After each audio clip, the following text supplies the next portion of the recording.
Bueno, empezó el debate del impuesto a las grandes fortunas o aporte voluntario, solidario, como se lo ha dado en llamar, pero es un impuesto que actúa sobre un poquito menos de 10.000 personas.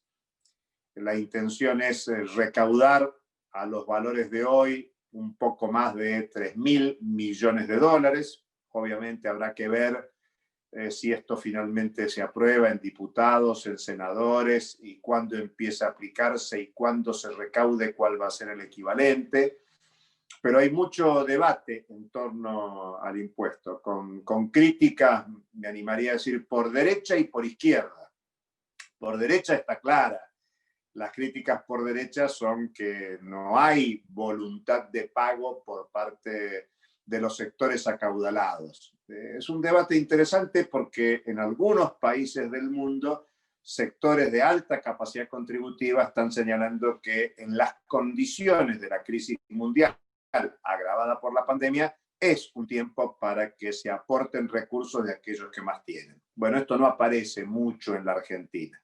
Hay una fuerte presión de los sectores de mayor concentración del ingreso y de la riqueza que rechazan el impuesto, señalan que el impuesto va en contra de la capacidad de aporte a la inversión que estos propietarios de grandes fortunas en la Argentina puedan llevar adelante.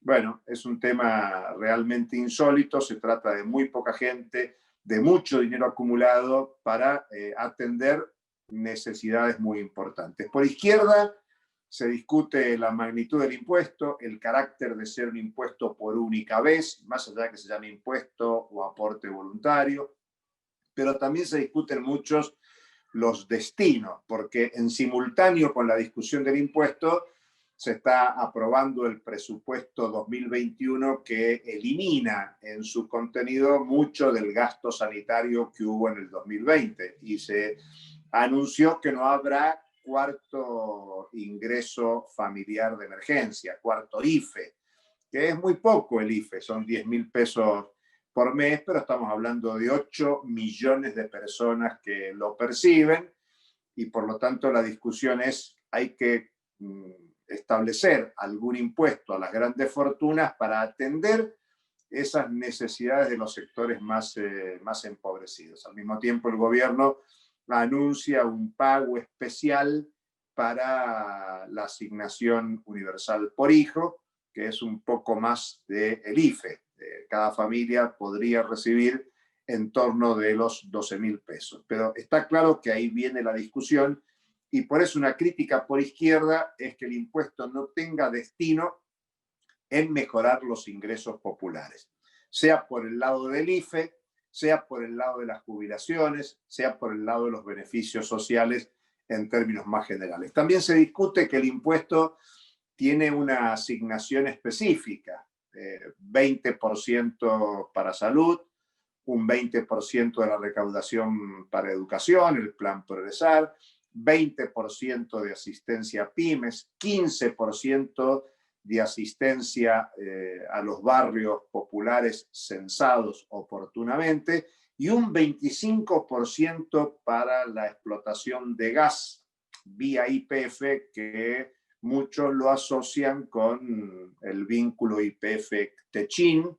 y por lo tanto se asocia al proceso de saqueo de los recursos naturales, al extractivismo e incluso a esa vieja apuesta que hay en los últimos tiempos por vaca muerta, lo que supone el estímulo y el aliento a el fracking, la fractura hidráulica, que es el mecanismo para extraer los hidrocarburos no convencionales. La realidad es que el impuesto fue planteado hace varios meses, fue introducido en el Congreso en septiembre, ahora en noviembre, ya sobre fin de año, el tema se discute en un clima, digamos, complejo del debate económico, porque está el Fondo Monetario Internacional en la Argentina y se está discutiendo, y lo que se discute es cómo, cuándo se va a pagar la deuda y cuáles son los condicionantes que pone el Fondo Monetario Internacional. Y los condicionantes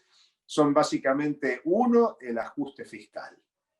La discusión es, bueno, el presupuesto establece una reducción del déficit fiscal que se estima, según el presupuesto, será de menos 4,5. Pero todo parecería que la presión del Fondo Monetario e incluso de sectores del poder económico en la Argentina es para que el déficit fiscal del 2021 sea menor al 4,5%. Cada medio punto, cada punto de achique del déficit fiscal son enormes y cuantiosos recursos que no se destinan a atender necesidades de emergencia sanitaria, de la emergencia económica derivada de la recesión que hay en la Argentina, agravada con los datos de inflación. Bueno, el mes de octubre, por primera vez, hay una reversión del indicador inflacionario anual. Para septiembre, la inflación anualizada estaba menos del 37%, siempre en descenso desde diciembre del año pasado. Y ahora en octubre se revirtió. La inflación anualizada da más del 37%, lo que señala que hay una tendencia al rebrote de la inflación. Todo parecería indicar que noviembre y diciembre también va a transitar por ese camino, y la Secretaría de Finanzas acaba de dar la información del crecimiento de la deuda pública para este año 2020 en cerca de 20.000 millones de dólares. Por eso, la discusión del impuesto a las grandes fortunas se discute si se cobra o no se cobra, y habrá que ver el trámite parlamentario. Se discute el destino del mismo, todo en un marco de negociación con el Fondo Monetario, cuando en la Argentina ya ha habido movilizaciones callejeras denunciando el préstamo oportunamente otorgado por el Fondo Monetario Internacional. Es más, los senadores del oficialismo sacaron una carta muy dura hacia el Fondo Monetario Internacional,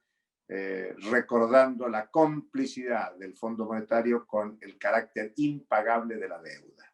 Digamos que son todos debates muy complejos que concentran el debate político, económico de la Argentina de estas horas. Hasta la próxima.